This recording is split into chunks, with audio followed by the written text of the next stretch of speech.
इश्क का दस्तूर तुझे क्या मालूम, इश्क में दिल ही नहीं सर भी दिए जाते हैं। खुदा सलामत रखे। ये आपकी मोहब्बत है जो आपने कहा। इंशाअल्लाह कुछ नहीं होने वाला, कुछ नहीं होने वाला। रहने तो या डुबो दो अब तो तुम्हारी जानिब, कश्ती तुम्ही पे छोड़ी लंगर उठा दिए। हाजी, जिन्हें बहुत अच्छी कुर्सी मिल गई है वो तो आराम से बैठे, जो 2 कुर्सी पे 3 बैठे ना तो वो सुनने का हक अदा कर रहे हैं। जगह नहीं है ना चाचा, आप जरा देख के बात करें। हाँ जगह कम है, ठीक है, थोड़ा सा अपनी हिम्मत बेदार रखें। जरा बच्चे बोले सुभान अल्लाह। ये 1 2 3 4 5 6 एक किधर 7, कितने जोर से कितने 7। असल दूल्हा आज की महफिल के यही लोग हैं। आज महफिल सजी ही इन लोगों के लिए।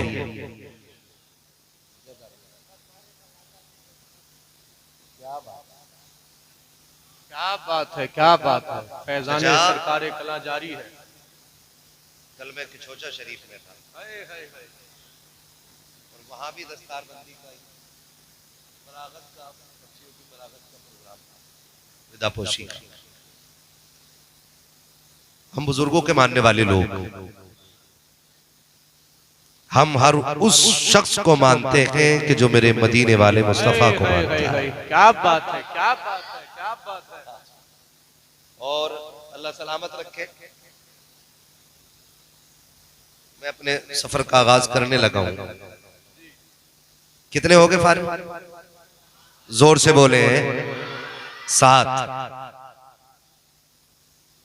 असल आज की महफिल के दूल्हा यही है। महफिल सजी ही इन लोगों के लिए। यूं समझ ले हमारी मौज तो इनकी वजह से आ गई। ये कड़वी सच्चाई है, इनकी वजह से आ गई। न ये हाफिज बनते, न ये दस्तारबंदी का जलसा होता, न हम आते, न तुम सुनते, न हम सुनाते। आज इन चेहरों को देख के यकीनन हर जिंदा दिल शख्स ये चाहता होगा कि काश इन 7 में एक 8वां मेरा भी बेटा होता। मैंने जिंदा दिल लोगों की बात की है। इन 7 में एक 8वां मेरा बेटा भी होता। और मैं तो कहता हूं कि जब आप अल्लाह से दराज़ी उम्र की भीख मांगते हो, बुलंदी दर्जात की भीख मांगते हो, कसरत दौलत के लिए हाथ उठाते हो, तो एक जुमला अपनी दुआओं में अपनी नस्ल के लिए कुरान के हाफिज और कारी बनने के लिए भी मांगा करो। क्या बात है, क्या बात है। नाराज ना होइएगा, मैं थोड़ा कड़वा बोलूंगा और मेरा उसूल है, मैं आईना हूं, दिखाऊंगा दाग चेहरे के, जिसे खराब लगे सामने से हट जाए। अपने बच्चों के लिए इल्म की भीख अल्लाह से मांग लिया करें, इसलिए कि इल्म दीन ही रब तक पहुंचने का वाहिद जरिया है। यह 100% बात। सबसे बड़ा सूफी वही होता है जो सबसे बड़ा आलिम होता है। मैं अक्सर देखता हूं अपने रज़वी भाइयों को, जब आला हज़रत का तारुफ कराते हैं तो ऐसे कराते हैं कि किल के रजा है खंजरे खूंखार बरकबार, आदा सके तो खैर मनाए न शर करे। तो कुछ हिसाब लगाते हैं, पता नहीं हर वक्त तमंचा लेकर टहलते थे। मैं ये कहता हूं इस सदी के सबसे बड़े सूफी को इमाम अहमद रजा कहा जाता है। अपने वक्त के सबसे बड़े सूफी को इमाम अहमद रजा कहा जाता है। कितना बड़ा सूफी! आज जब पाप करते करते करते करते जी भर जाता है तो चुटिया लंबी की, 8-10 अंगूठियां पहनी, आड़ी तिरछी लकड़ी ली और 15-20 दिन ना नहाए, बन गए अल्लाह वाले। जबकि मेरा इमाम वो है जिसने 1000 से ज्यादा किताबें लिखी। कितनी? 1000 से ज्यादा किताबें। फतावे रज़विया जैसी जिसकी करामत मौजूद हो, जिसने उम्मत को कंजुल ईमान दिया, उस इमाम ने हद कर दी। वो कहता है एक मैं क्या मेरे इज़िया की हकीकत कितनी, मुझसे 100 लाख को काफी है इशारा तेरा। आज अगर हम 4 दिन मस्जिद में चले जाएं, फिर तो इमाम हमारी जूतियां उठाए। अगर हम 5-6 हजार मस्जिद में पैसे दे दें तो इमाम लायक है या नहीं, इससे मतलब नहीं, रख वो रहा है जिसने पैसा ज्यादा दिया। इसलिए औकात में रहे और लिमिट में रहे। मौत सबको आनी है। हुए नामवर बेनिशा कैसे कैसे, जमी खा गई नौजवान कैसे। आज बड़े बड़े कब्रिस्तानों में लेटे हुए हैं।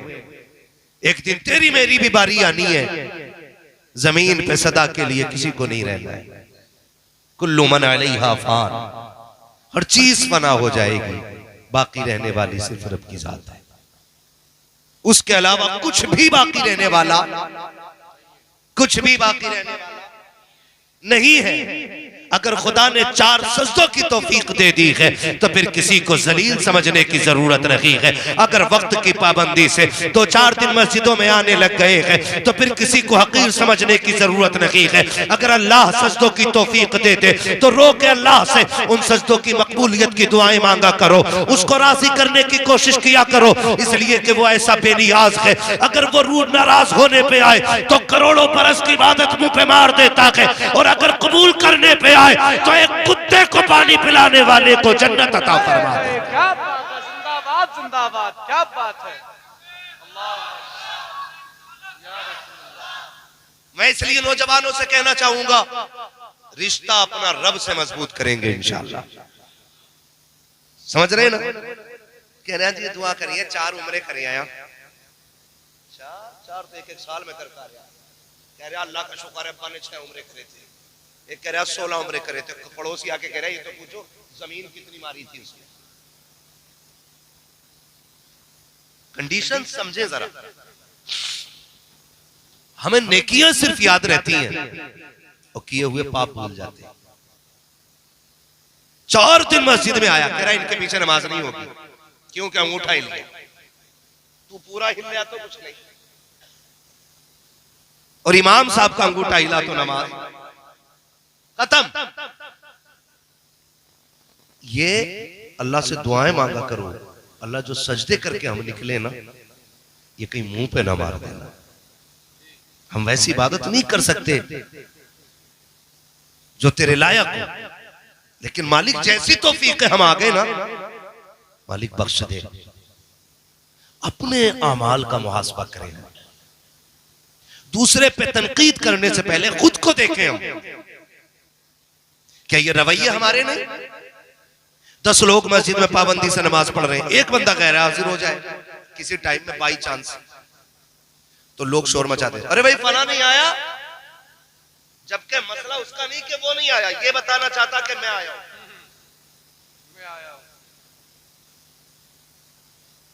इस जुमले का मतलब ये होता है कि मैं आया।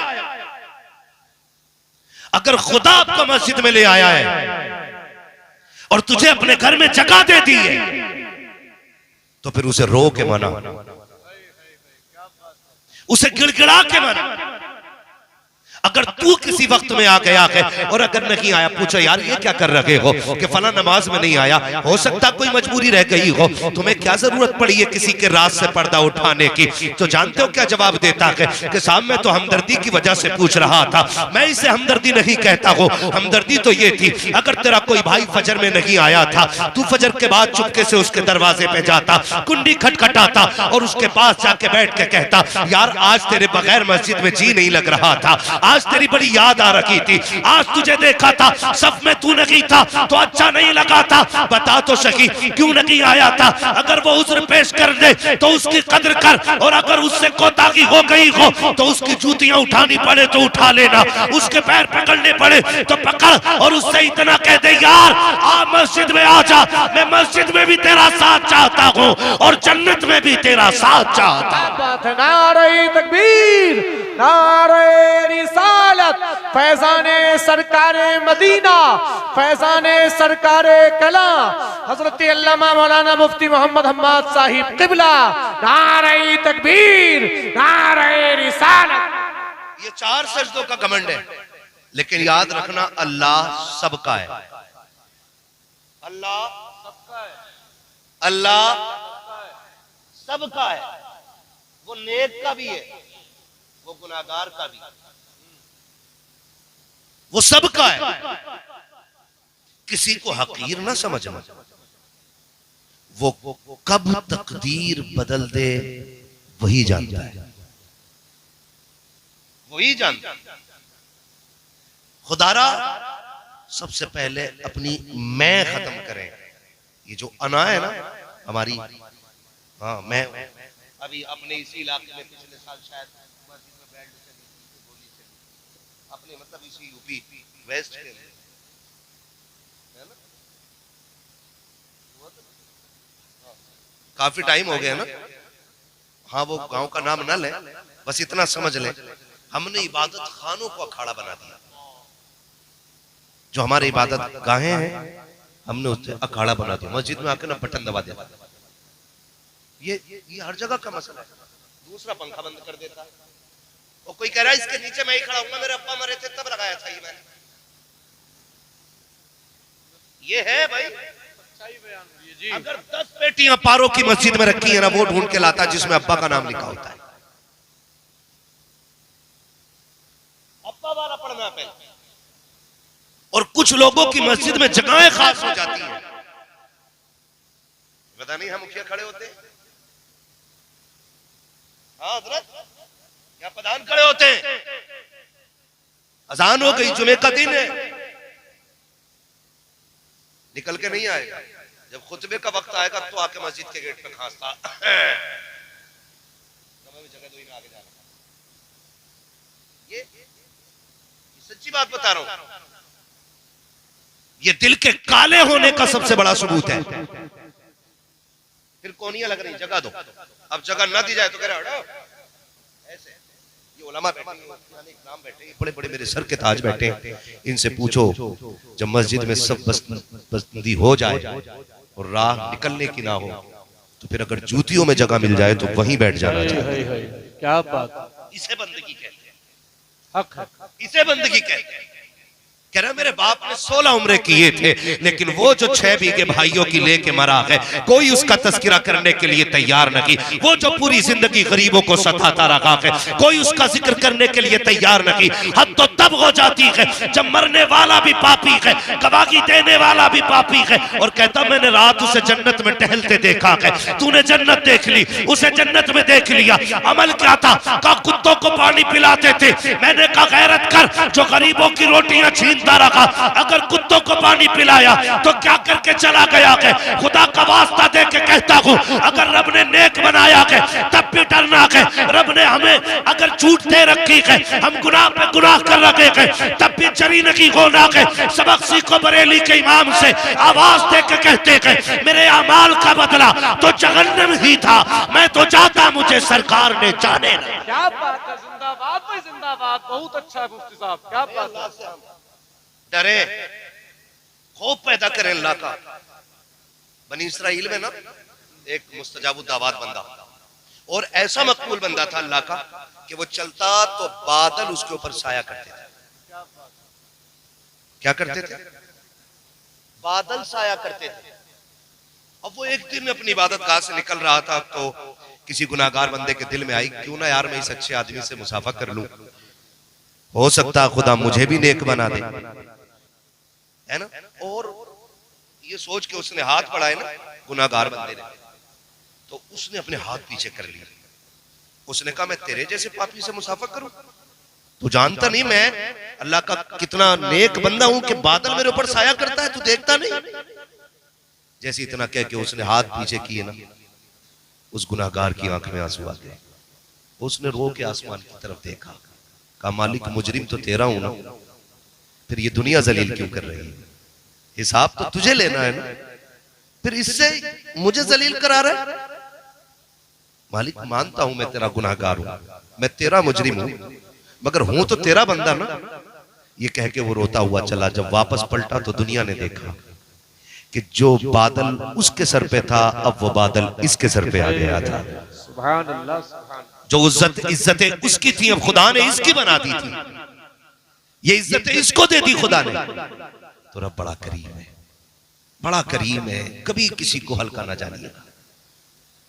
माफ कीजिएगा, ये 7 लोग बैठे हुए हैं। कितने बैठे हुए?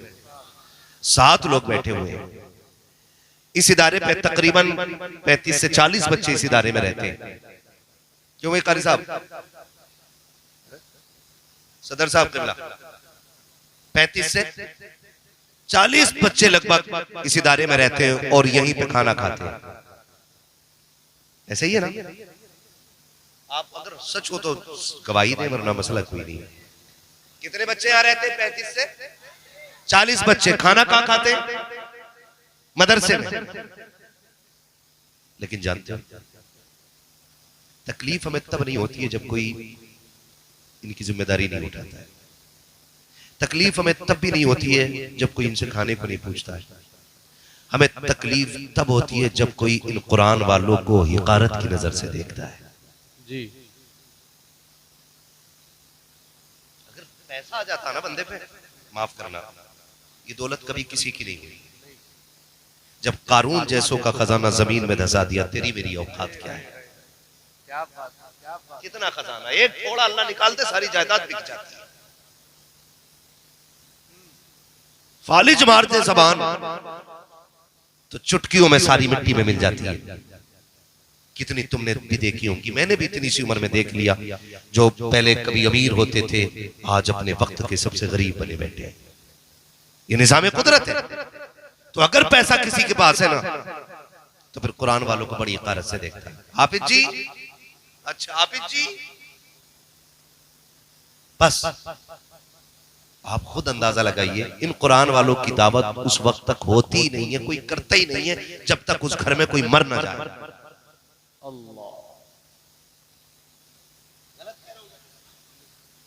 उस वक्त तक इन कुरान वालों को एक जोड़ा कोई कपड़ा नहीं बना सकता जब तक अब्बा या अम्मा की बरसी का दिन। बहुत अच्छा इशारा है, क्या बात। ये इज्जत दी हमने इन्हें। हमें अमेरिका से तकलीफ है, हमें लंदन फ्रांस से तकलीफ है, ये तो बहुत बात की बात है। मगर बताना, जब अब्बा के 40वें के भगोने पे सबसे पहले कुरान वालों को पूछा गया था, तो जब तेरे बेटा दूल्हा बन के दुल्हन लेके आया था तो वलीमे में इन कुरान वालों को क्यों भुला दिया गया? क्या ये इस लायक नहीं थे जो तेरे दस्तरखान के मेहमान बन जाते? पहली बात तो ये कि इन्हें मैयत से नीचे खाना नहीं खिलाया जाता है। जब कपड़े भी तब बनते हैं जब कोई मर जाया करता है। और तुम्हें खुदा का वास्ता सिर्फ मैयत के कपड़े ना पहनाया करो। अल्लाह तुम्हें तौफीक दे, ईद के दिन कुरान वाले का हाथ पकड़ बाजार लेके जा और कह सुन, जो कपड़ा मेरा बेटा पहनेगा वही कपड़ा हुजूर का मेहमान पहनेगा, वही कुरान वाला पहनेगा। गारंटी देता हूँ शायद तेरी ईद की नमाज से भी खुदा इतना राजी ना हो जितना कुरान वालों की खिदमत से खुदा राजी हो। क्या बात है, क्या बात है। नारे तकबीर, नारे रिसालत, फैजाने सरकारे मदीना, फैजाने सरकारे मदीना हजरत अल्लामा मौलाना मुफ्ती मोहम्मद हम्माद साहिब क़िबला। नारे तकबीर, नारे रिसालत। ये हमारे रवैये कुरान वालों के साथ क्या इज्जत की कसम खा के कहता हूं 99%। अगर किसी के अकाउंट में 2-4 लाख पड़े ना और कुरान वाला उसके पास से गुजर भी जाए ताहिर भाई, तो ऐसे करके देखता, वो खड़ा हो जाए ना तो हाँ हजरत ऐसे सरहाने बैठे रहेगा, कहेगा पहले तो अपने बिस्तर पे बैठने को नहीं बोले, आप इच्छित कुर्सी दे दो भाई, खत्म। हाँ, और अगर कहेगा तो पाइती की तरफ कोई इशारा करता है, बैठो अभी जी बैठो। औकात क्या है? अल्लाह की इज्जत की कसम खा के कहता हूं, कुरान की एक आयत और सारी दुनिया